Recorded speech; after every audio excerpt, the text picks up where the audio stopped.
Hey there, it's Chris. Welcome back to the next part of the bang project, where if you recall last time, we got some hands.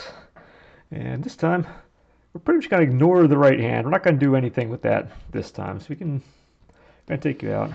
And in general, I think we're going to be focusing on the arm and the part in between. So we're still not 100% done with this glove yet, but in general, we're going to be moving on from that. And one thing before I get to the next step that I was all ready to go in my kind of in my mind in my kind of off thing prep here, and I realized I never actually put the glove on the thumb part, so we got to go ahead and do that before I do anything else, while I still have good access to this from every angle. So once again, we're just going to make you nice and thin. I don't see a knuckle that goes on there, like one of those kind of, I don't see one of the decorative knuckles that goes up top on this, but it does need a sleeve. And if my finger will cooperate with me, we can do this. So same as last time, let's get a little thin piece, pop it up, blend it in, bam bam boom, done. Let's see, where are my good tools?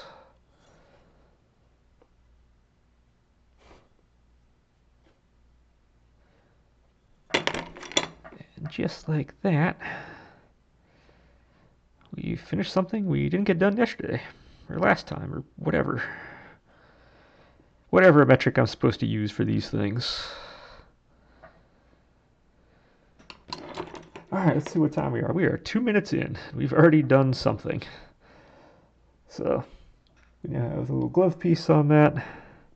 It's going to take just a little bit more blending up in here. But once this gets attached, I'm going to be doing kind of a little more plate stuff on this anyway. So let's go ahead and get this guy attached. Now I was debating mentally, do I glue this on? Do I not glue this on? Do I want this hand to be removable? Do I not want it to be removable? And frankly, because this hand is coming out so far from everything else, there's nothing near it, there's really no reason not to actually physically attach this hand to it. And the reason for that is it makes it more, the more things, or the fewer things I have that can come apart and be pieces and all that, means the more structurally sound this is going to be in the end. So if I can go and actually attach this to it, to the wire here, that's actually going to make things nicer. This hand will not be. This hand is going to be 100%. Whoop, whoop, we're going to be able to slide you in and out. But this one doesn't have the same issue. It's so far from the body, I can do all this stuff. So we are going to, A, move that hand out of the way. We don't need to worry about that right now. And B, where do we stick this hand? I mean, we could have it way out here. We could have it way down there. How do we find out where this one goes? And the way we do that is we come back to this view here. And if we look at this, you can see that from kind of the arm kind of extends from the shoulder down to about, it's just a little past, see the red cord underneath the belt? This down here on the model. That's about where the base of the thumb is, give or take. So that's generally what we're looking for. So I did measurement on my own there. If I come from the top, I used both what I have on my computer. I looked at that. There's kind of the base number off of this. I come back to my model, and kind of just above, right at the top of the shoulder, down to the cord is what I have. So kind of coming where the clavicle comes over the top is kind of where I'm saying the shoulder is starting here. So we kind of want our thumb to start somewhere in that range. And that should work.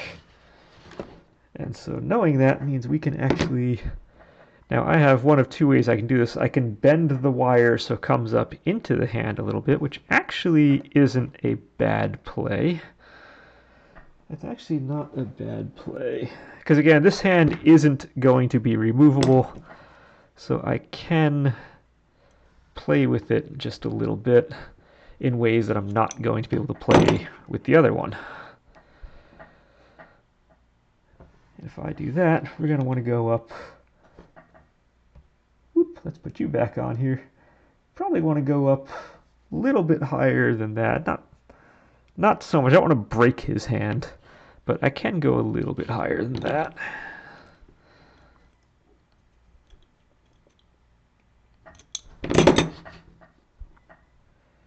This is such that if you're sitting there and it comes up, his hand is in an up position, and from this side it's in a very up position.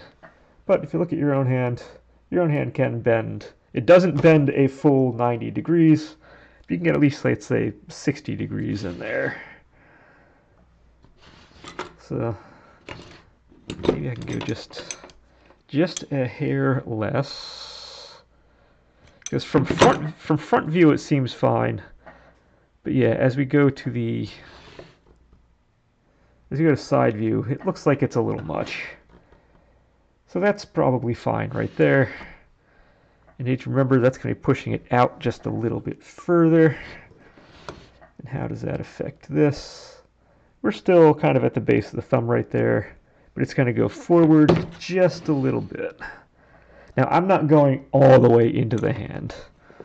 We are going a little ways into the hand. And someday I do have a brand new set of these that I brought a set of 3 things. I needed the lineman's pliers for it. I do have a brand new set of snips that isn't in my box. It is actually in my toolbox over here that I just haven't broken out yet.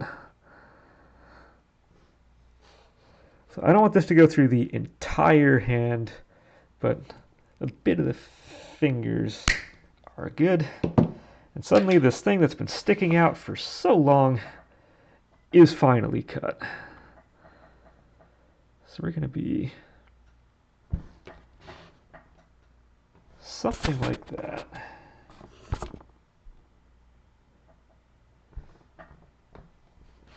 One more time, a double check. That should be appropriate, because again, it's going to push forward just a little bit. And now to do that, again, one way to do hands is you can just kind of slide it onto something. I tend to lose my knife. And I'm more of a fan of, I just kind of make a little channel in here. I kind of cut in. I can pull that out.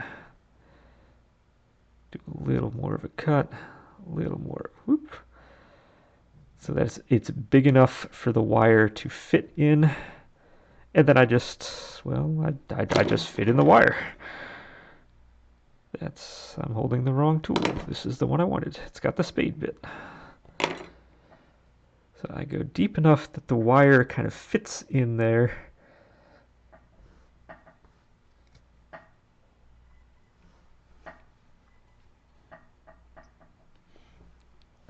And then I can glue that in, and then I just kind of fill it back up again, and there we go. So first off, does our wrist kind of start to, because then once we kind of finish that part off, then the real fun begins. Then we actually need to get this doohickey working. Get the rest of this arm going. So we'll probably start, it's going to be a lot like the legs. This one's probably going to be a lot of basing things out up here. And then next session is probably going to be finishing it off. But be prepared for this one, just be a lot of kind of basing stuff out, as is usual.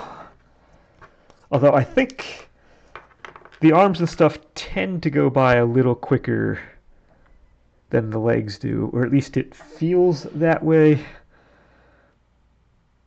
If only because there's more stuff to look at now than there was before, so it's more visually appealing now than it was in the past, and so things just kind of go a little nicer. But there we go. We let that do its little kind of hardening thing. I get all the clay all over my fingers, or all the glue all over my fingers, which is fantastic. Alright, I'm not sure what this thing is set to, but I want to have that feels like it's It's in the thickness range, so that's okay.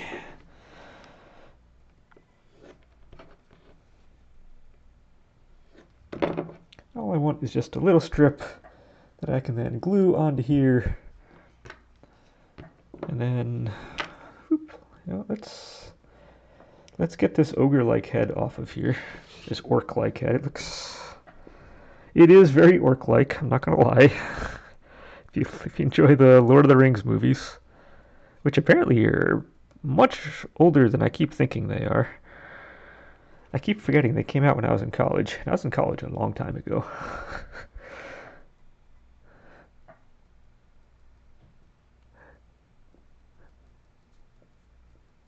Yeah, he desperately needs the hair to look anything like correct, but it just isn't in the cards for a little while.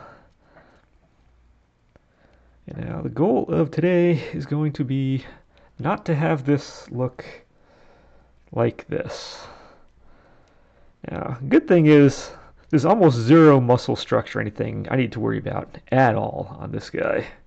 None of that is going to matter in the slightest, because you don't see his arm anywhere, and his gauntlet is huge. So, okay, I'm just rolling myself out a thinner piece that I can then put over the bottom edge of this, just so we have something up in there as well.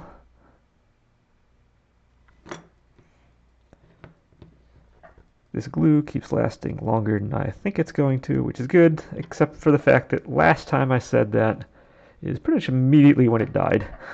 So,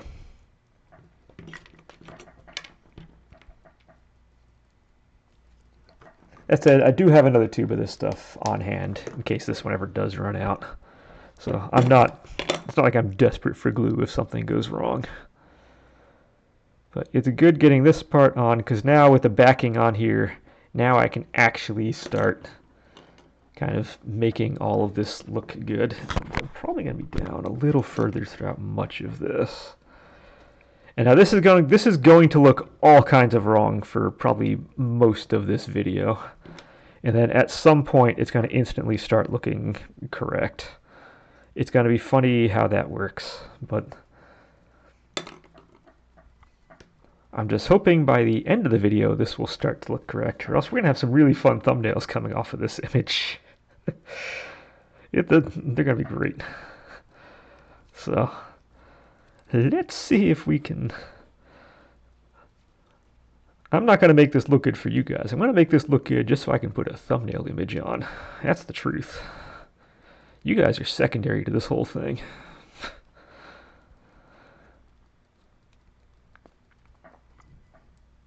And I was commenting before I even came on this session this time. I was very happy the red dot I've had on here in my hand for the last 5 or 6 sessions has finally healed itself out. And so just to feel good about that, at work today I went and I got myself a new one right there. Got myself another little ding thing right there. We're doing demo right now, so which, depending which field you're in, that could mean demonstration. No, we're doing demo, which is short for demolition. We are just about the phase we're going to start building stuff up again, but we are still taking down wallpaper, taking down walls, taking down tile. We still have a cast iron tub to come out of the bathroom. We still have a little bit of stuff to do, so yeah.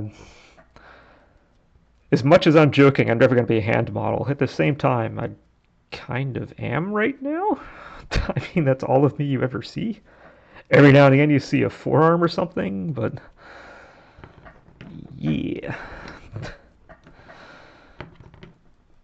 Okay, we're going to be adding this stuff on little bits at a time, just so I can get all these air pockets and stuff out. Just so I want to know everything is actually sticking here.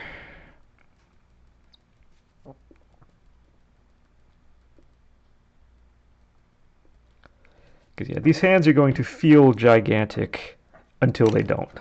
And that's all I can give on that part. They will feel huge until they don't feel huge.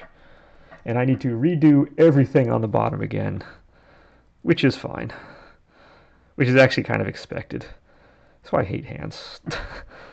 I don't hate them, but they are extremely finicky, and I feel like when they work, I've had a couple that work really, really well, and some that really don't.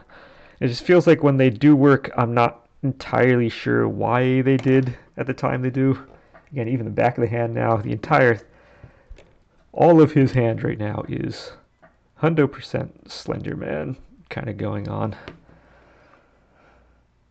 And what we want is less stuff coming on the inside. You want this line from the pinky kind of going straight down. Again, you look at your hand, the line goes right down the pinky there. So we want this line to continue, if anything. And then I'm going to beef up the arm a little bit here, then we will go back up and re-beef up the hand itself. It's not going to stay that thin throughout this whole thing. It will get substantially more correct. It's just in order to flatten it on there, I flattened the whole thing out and lost a lot of the work I just did the other day, which is cool. We're okay with that. That happens.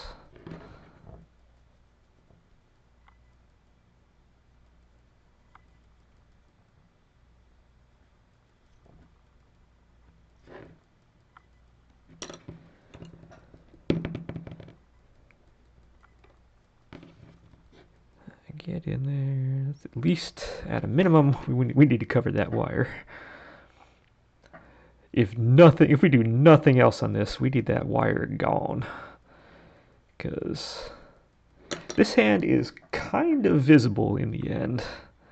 And we want that wire to be kind of not.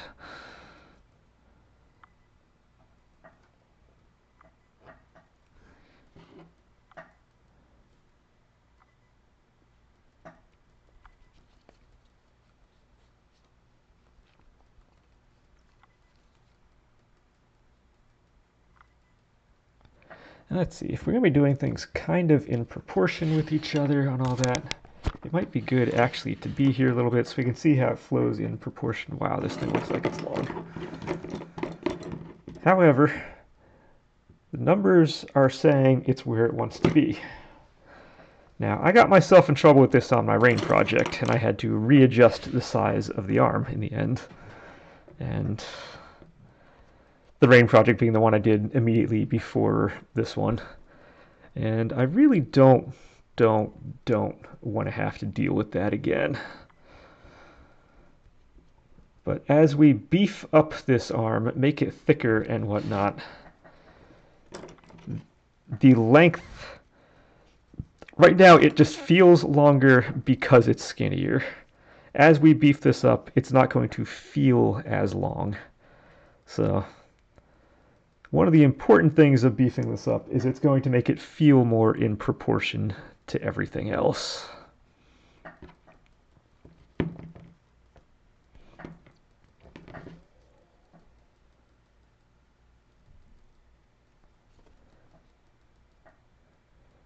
So let's see.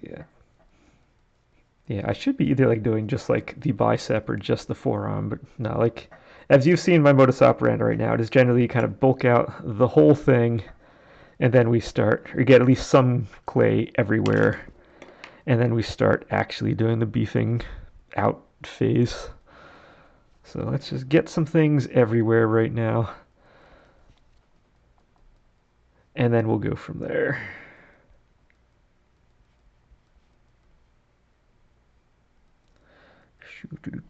We're going to go through a lot of clay. Because again, it's not just his arm. He has that big old...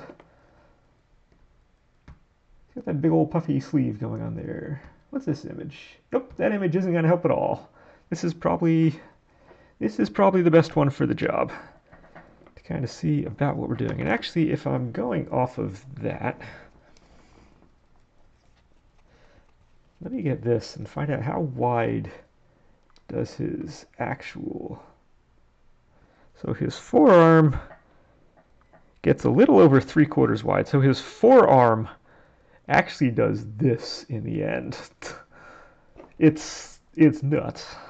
This guy is huge. Again, I'm looking at it. I'm coming down here. His forearm is like 3/4 of an inch. Again, this size is to scale. So this is going to get some massive blocking out. Let's see, at kind of more the base of the wrist is just over 1/2 inch. So even that's going to require more. Because again, this gauntlet that goes over his hand is actually bigger than his arm itself. So I need to keep that in mind. This is going to read as something bigger than him. Which actually, if I'm going to do that, maybe what I want to do is, I know I'm doing this off camera, get some of these guys. We can just do a real quick zip on that, 100% off camera, because I'm good. And I can just do a couple wraparounds on him. So if I take that, we know the big metal thing is going to go over the wrist. Kind of, it's like right where the thumb is. So anything from here down is going to instantly be thicker. So like I said, I can just do a couple of these wraps until it gets to, say, the minimum size it needs to be. And then I can just take that width and at minimum fill in the rest up here. That I can do.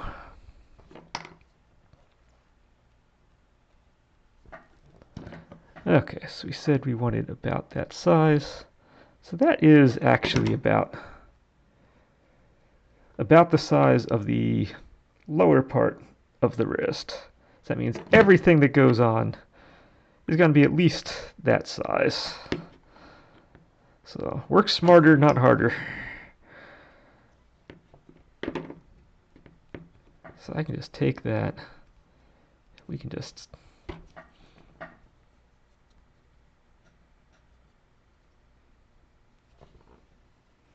yeah.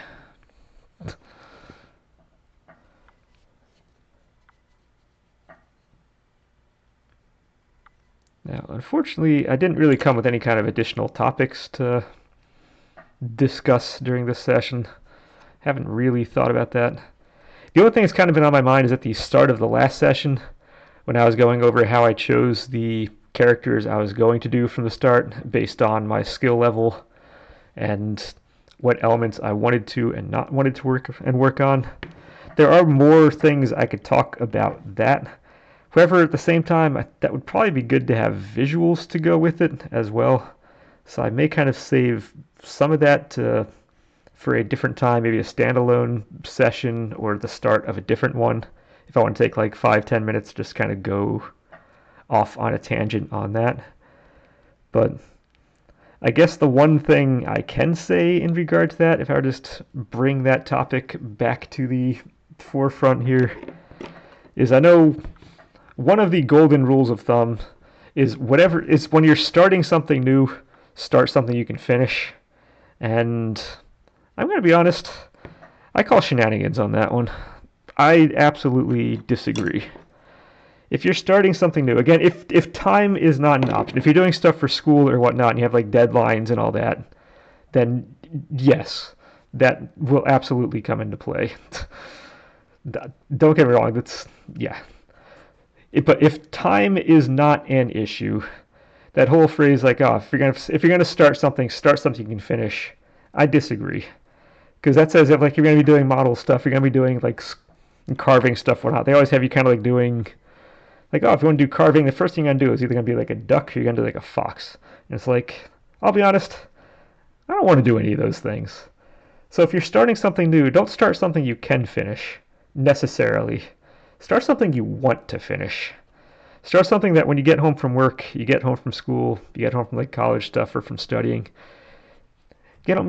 find something that you want to work on. Even if like there may be tricky parts, whatnot on there. You may not necessarily know exactly how to make whatever it is you're doing work in the end. But get something that even if you get to those spots, you're going to want to look up. You're going to want to kind of find out how it's done. Don't just do something that you can do. Do something that you want to do. Like I said, now from that, yes, your first attempt at something is probably going to end in failure. But that is your starting point. If you've ever seen speedruns or whatnot, if you do video games, it's a video game. It's a term for video games for doing them as fast as possible. So usually, you'll do like somebody will go out and they'll practice like any individual level a number of times, or they'll do each individual level for like maybe a couple days or a week or something like that to kind of get a feel for it. And then their first run will just be whatever happens, happens. They're not going to care about anything. If they die on certain stages, they don't care. They're just going to count it. They're going to go and they're going to finish that run. And the first run is usually not very good. But what that does is that it gives you a time to then go from. So I said, my first model I just bought the Mulana series.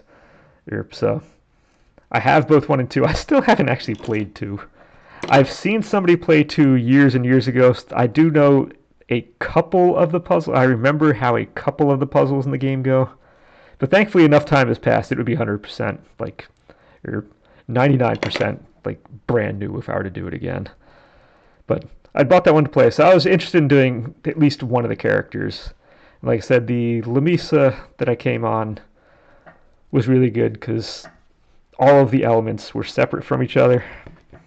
And so it was one that I knew I wanted to try the clay stuff, but it was a little safer in its design because everything was like this arm, where this arm's not tucked in, it's out, it's doing stuff. This arm right now is kind of tucked in, so it's going to require a little more finagling to get it to work. Yeah, hers, I knew what I was kind of getting into, and that was fine in the end. But then from there, I started figuring out what my weaknesses and whatnot were. I said my face was, you know what? One second, I'm just going to bring her out just to give a visual on this. So 1 second. It's actually not far away from here.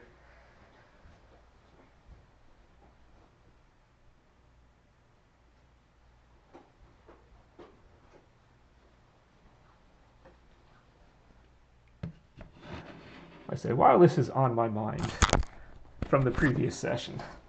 So there's Lamisa. So like I said, the reason I had done that was, again, a leg is separate. This leg is separate. This arm is coming out from everything else. This arm is coming out from everything else. Yes, the hair, the hat, and all that type of stuff. There's some funky things happening going on, but in general, the body form, each individual part was separate. So it was a good kind of learning part. So then after going through, I found out, okay, I now know, once it was done, which things I knew how to do and which things I didn't. Things like hands. I have no idea. I had no idea how to do hands on that. If we look at the face, which we can't see very well because the lighting is so bad, the face is terrible. The face, I was able to get a couple eyes, a nose, and that's about it. It was another one of those, okay, after this was done, so after we do the first one, now we know what we need to work on. And then from there, you can start planning your next project in the line of things to then slowly start to build up on things that you don't know, or if you have parts that you do enjoy doing, you can try to find those elements and kind of bring them back in again. But that's kind of where things start. Your first one is always going to be a little rough. But at the same time, you want to come down and do one that you want to come down and do. You want to do one that you're going to actually, you are going to complete or bring to completion. Not just one that you can do. You want to come back to one that you can, because quite frankly, Lisa's an awesome character. I mean, this has like that Indiana Jones kind of look there. It's got the sense of adventure. I love that type of stuff. These things are great. So I'm just going to put her down real quick, away from all this, so stuff doesn't happen. And so you start with that, find out what you're good or bad at, and then you go from there to your next one. You can actually then start actually working towards improving stuff. So that would be my one bit of, I say if you're interested in starting something, it could be drawing, could be music, could be whatever. It could be modeling, could be carving, could be whatever you're interested. Just you're going to dive in, prepare for failure, and then build from there. When I first did the obstacle course racing, I started with the half marathon distance race. They have three distances you can do. You have hold on, I need to measure some things. You have at least one Spartan does it. They have a 5K distance, a 10K distance, a half marathon, and the ultra marathon. And I'm like, okay, I have a running background, so I'm going to do one that involves more running. So if you do the 5K distance, it's like an average of one obstacle per like every less than quarter mile. It's like one obstacle per like every, I don't know, 3/16 of a mile or so. When I go and if you do the 10K version, it's going to be more like one obstacle for a little over a quarter mile, maybe 3/8 of a mile. By the time you get to the half marathon distance one, it's going to be every obstacle. It's roughly an obstacle per every half mile. So I'm like, okay, I have a running background. I do not have an upper body whatsoever. So I want to do the half marathon distance one because it involves more running, less actual obstacle stuff because I don't have the upper body and don't have the experience for that. So my base. So in my very first race I did, of the like 30 or 31 or whatever obstacles are in there, I failed 7 of them.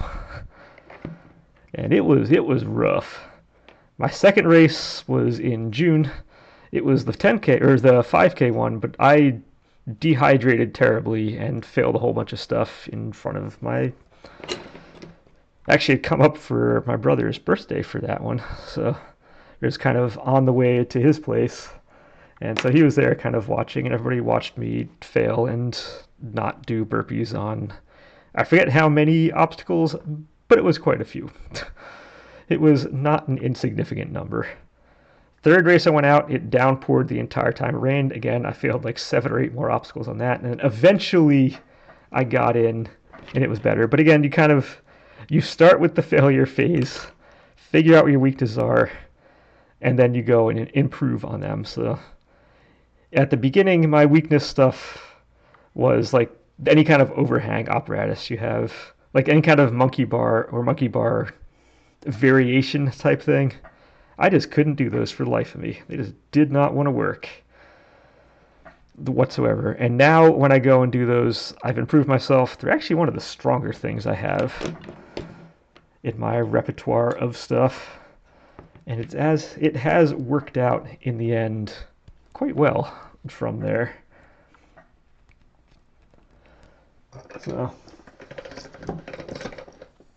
So first time you get your stuff out there in the first time. It could be good, could be bad. Get it out.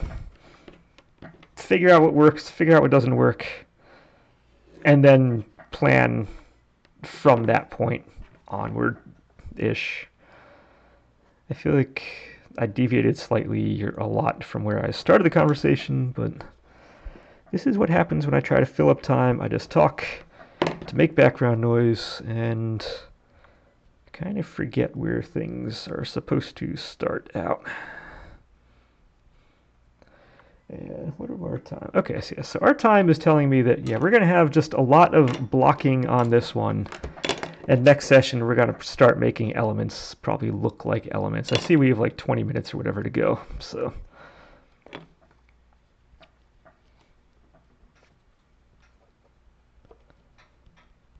So we have his sleeve is going to be coming up on this part. The gauntlet's going to be ending down here somewhere. Are we even in range of the gauntlet? We're not even at the gauntlet range yet. That direction we're not too far off. Well, in one of the directions we're not too far off. So he's got the puffy arms now. He went from Slender Man to he now has puffy arms.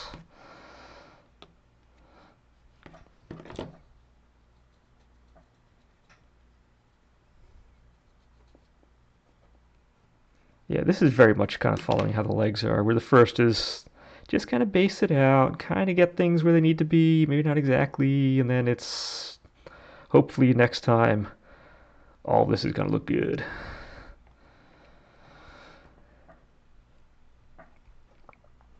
Which I need to know if I'm doing kind of base out type things or whatnot. I need to come with a topic in mind I want to talk about. Or else I'm going to get more of this kind of thing going on where I just kind of draw a blank.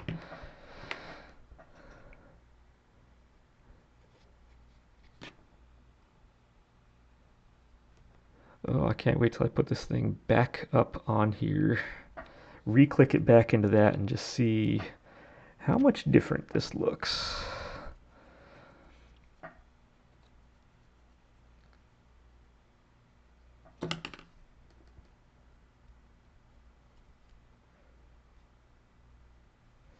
Alright, let's see.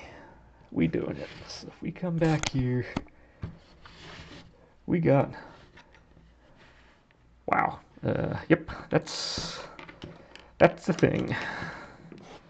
That is certainly a thing.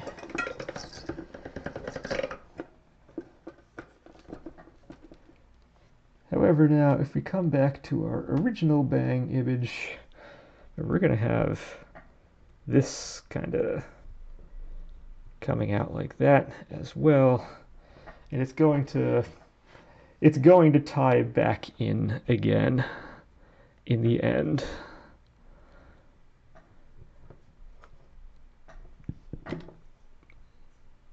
Let's see, we have that come down, that kind of comes across.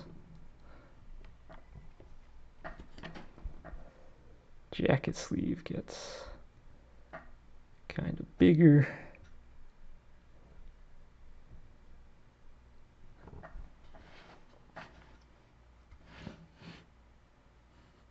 But yeah, his arms are kind of the size of his legs. Does that seem right? Yeah, his arms really do become like the size of his legs in the end. And when it actually gets detailed out, it's going to look more correct. Again, right now, everything looks very, very wrong. It will come back to hopefully less wrong and or correct as time goes on. Now, let's see. I want to get the end of the gauntlet here feeling like it's the right size. We need a little more on that back half. Because if I can even just start getting the gauntlet going during this session, that would be maybe great. I don't need to get it like finished. I don't really need to do much on it, but if I can at least get it started, that would be actually pretty good.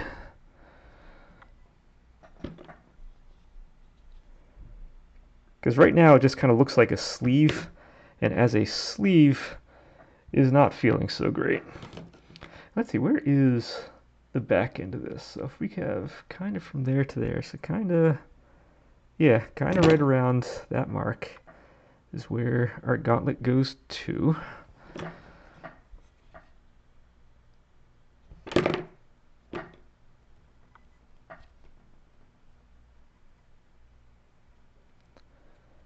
Because if I can get this gauntlet part feeling right, then when the fabric goes into it, we can definitely work with that. Now we need this to actually go on so it looks like it's being worn straight. That would help too.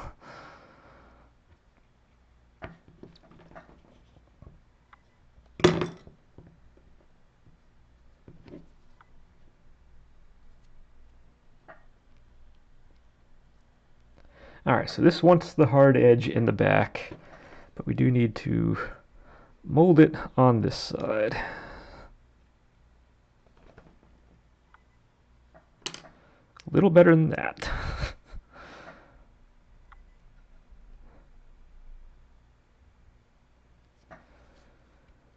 Then I think once the gauntlet is kind of in here, I may go back to the fingers and the hand again, get the hand back into kind of the shape and or size, whatever we need those things to be, because it's still really, really kind of thin up top.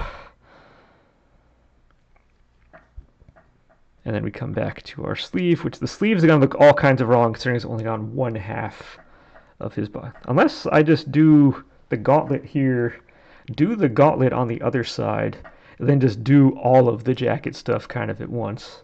I mean, I could do that, just to kind of give it a little bit of balance. Okay, so we want our 3/4. All right, just going back here. We want our 3/4 of an inch back here again, which wider than that, something like this. All right, so that's pretty good. That's pretty good. Okay, so that's pretty much the width we want the end to be. And what did I say for the middle here? For the wrist portion is about a 1/2 inch, I think it was. Just over 1/2 inch. Wrist portion is kind of where it wants to be, except that bobbles up and down. So we're not too far off. So I can start actually. Oh, actually, no, now we have like 20 minutes left. I forgot. I forgot what time I actually started at. We might actually be able to get this gauntlet kind of going because there's really not that much to this once we get our basic form here down. And now it comes in 2 pieces, because as we can see, our gauntlet it gets this big old band that comes along the top edge here. We don't really need to worry about that, except we can just, like I said, we can keep our hard end here, because this will form the barrier between the glove part of the hand and the gauntlet part. In addition to that, we have 2 metal pieces that come all the way down on the side. One on that side, one on the other side here.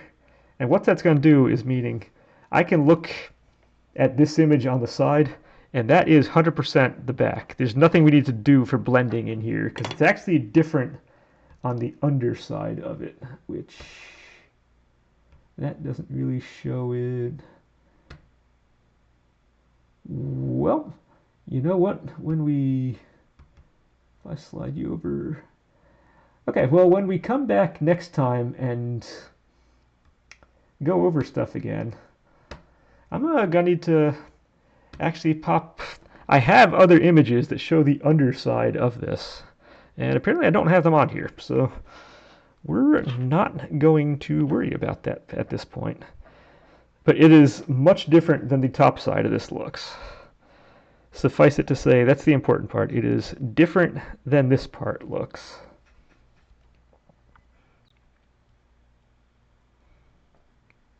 So let's just kind of, I do want this to be smooth, smooth, smooth underneath to start with. So let's just kind of get that going.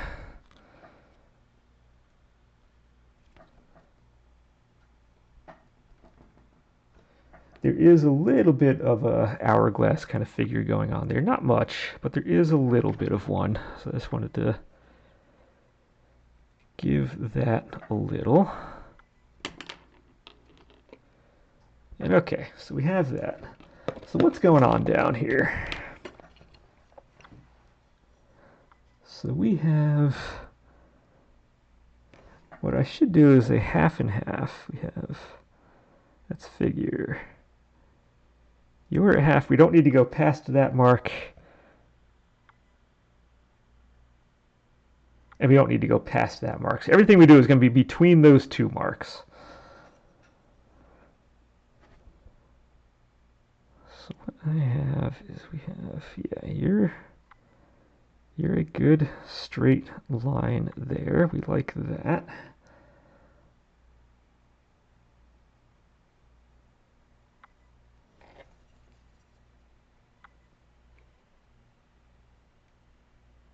You're coming down. Let me use you. Now at the top here, let's see. So at the top,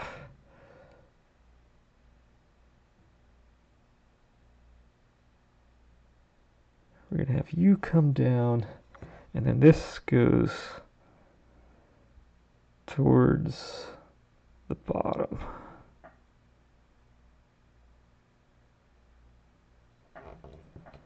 So take a little bit of tweaking, but we're kind of there on that, so that's not bad.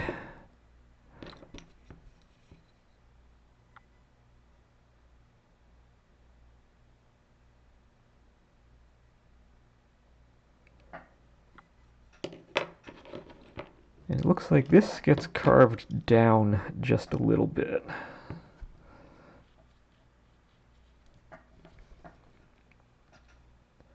And actually a couple parts of that gets carved down a little bit. So we're going to carve some of you. We're going to carve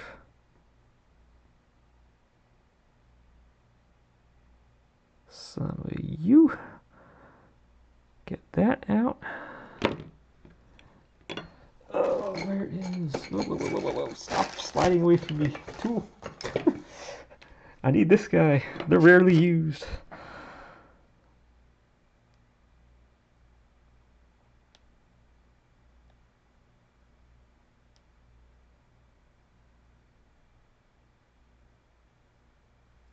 Okay. So we have that going, so that part's good. Now, in addition to that, this is actually a little below that top portion. So let's get some of that out.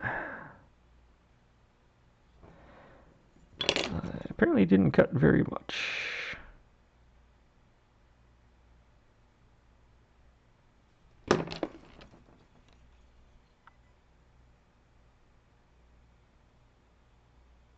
There we go. Get those little fluffy pieces off. We don't want them.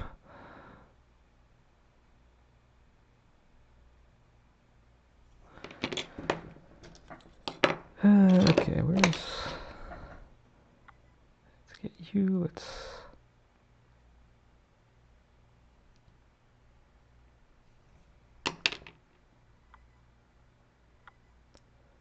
Okay, so you don't want that to feel like... You want that to feel like a good hard edge, not a soft kind of roll up into that. If this line gets messed up, that's fine. That's just a visual for me right now, and nothing more. So that will be 100% covered later on.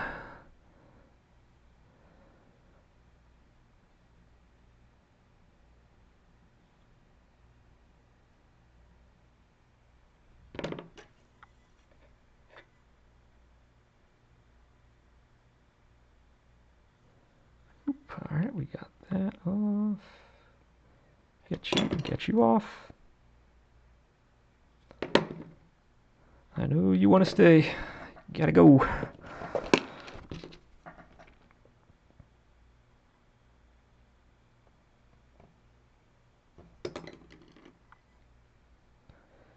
Yeah, paintbrush is good for getting kind of started on smoothing stuff, but if you have the ability, finger still does the best job.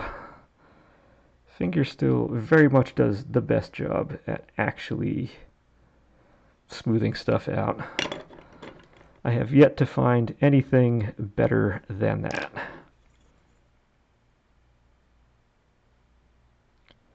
Okay, I want to give this thing a good hard edge here again, if only because this makes it visual. It can be a nice kind of soft in there, whatever, in real life, but in order to see it, you kind of need that hard edge.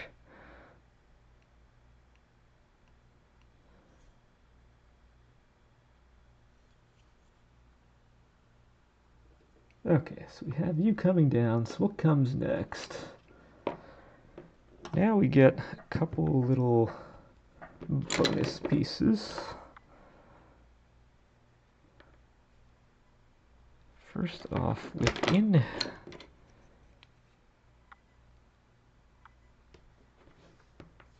all right, we have another one of these little dots that no one can ever see, but they do exist.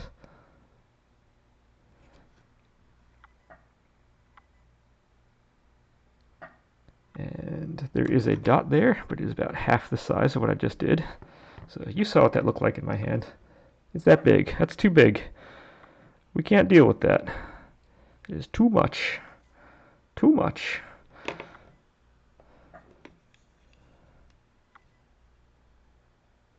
Okay, don't sneeze.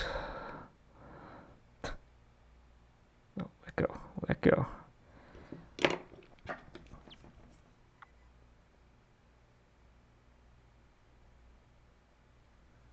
Alright, so we have our little dot in there.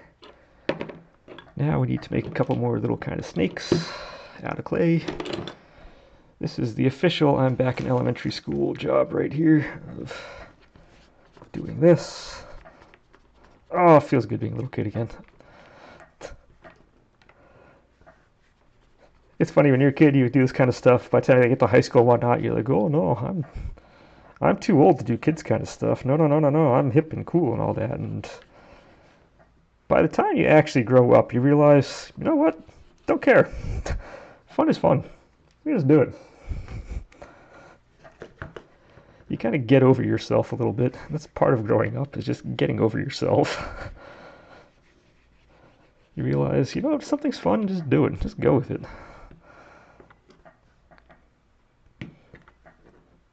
There's slightly more to it than that. There are things called responsibilities and whatnot, too, we need to worry about.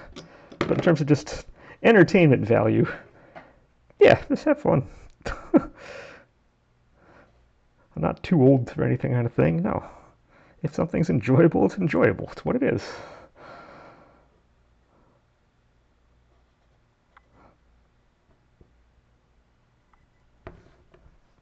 I'm not going to make fun of anybody because they enjoy doing something. It's just,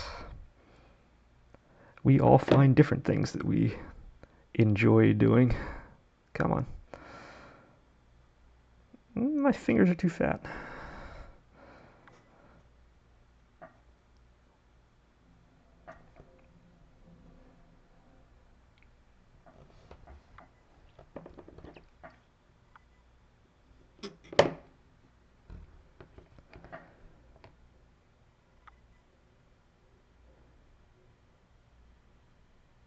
And now the epic battle, the battle for symmetry.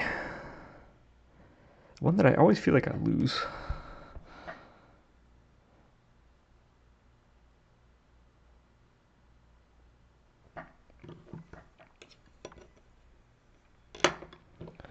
Also isn't helping that this didn't come down exactly at the center. We need to kind of push it over a little bit. So this can actually go down a little further.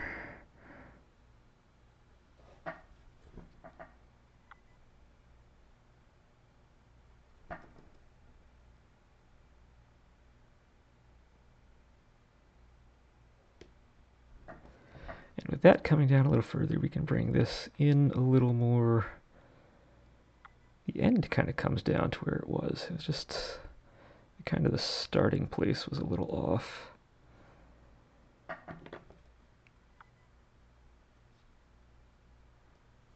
Where we are in time. Okay, so we have a couple minutes left. Let's see what we can do in this time that is allotted to this.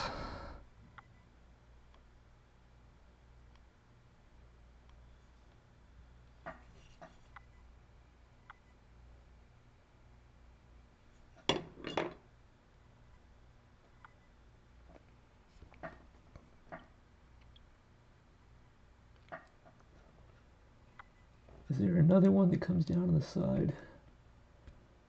I can't 100% tell. I almost think there might be one more that comes down on the sides. You know what? I'm gonna make one more that comes down on a side here, and it may or may not get covered by the metal part in the end.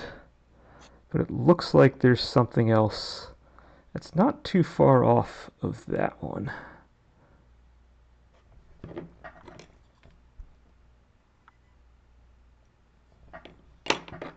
Like I said, if it gets covered, it gets covered. It's just, the other images show anything That's not going to help. That help? Nope, that doesn't help. Even worse. All right. So you know what? We're just gonna. We can stick with that. We'll have the double here.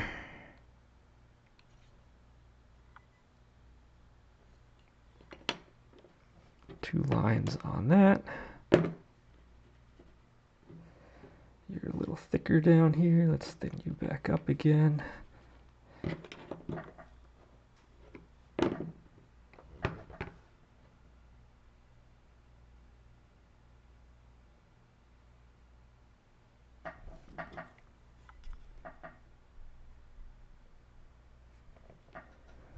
Alright, so we have.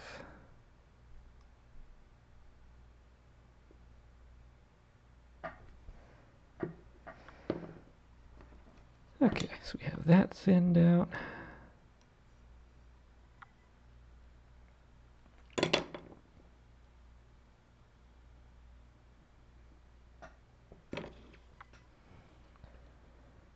This may not look like a whole lot, but when it gets painted, it's actually going to shine because this does have, well, a shine to it.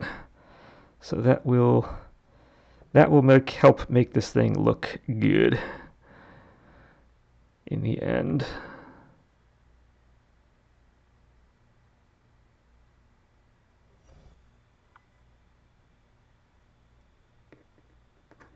You stay there. And again, the underside is like 100% different than what this part is.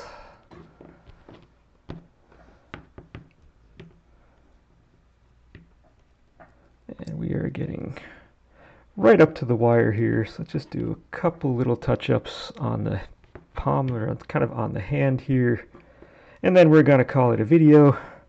And next time we are going to hopefully finish off this gauntlet area. I can make everything on here. I was thinking I was going to want to do this, harden this, then do that kind of metal part. But realistically, this is so solid, I can probably just do everything on here and not have to worry about doing a pre-hardening for that. And if that's the case, then when I get this arm done, I can then just harden it. No, because I'm going to want to do the fabric stuff too. And the fabric stuff I'm probably going to do both sides at the same time. So I probably actually can't just do the whole thing as such.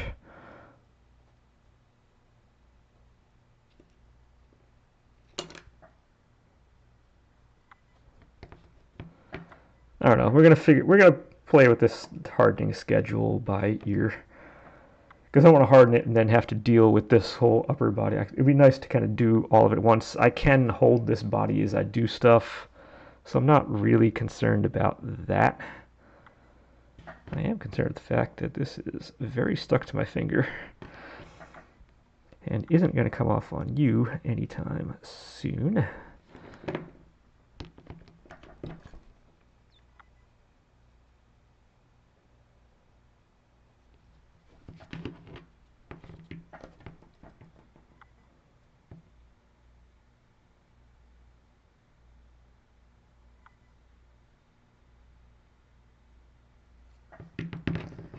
Just kind of getting his palm a little more correct here.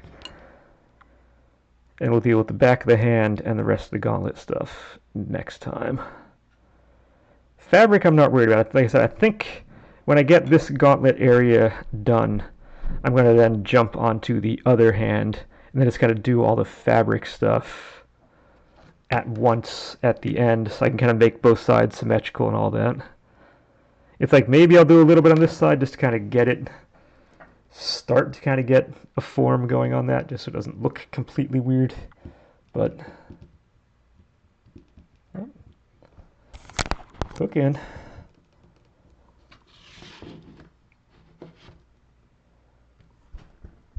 And we get this, like I said, this very orc-looking head is going on.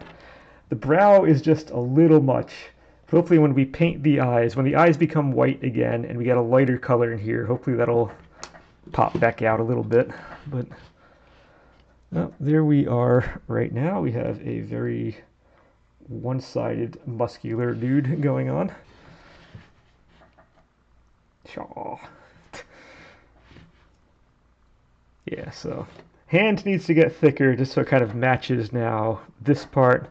I do need to smooth all that out and make it look good. I can do that afterwards.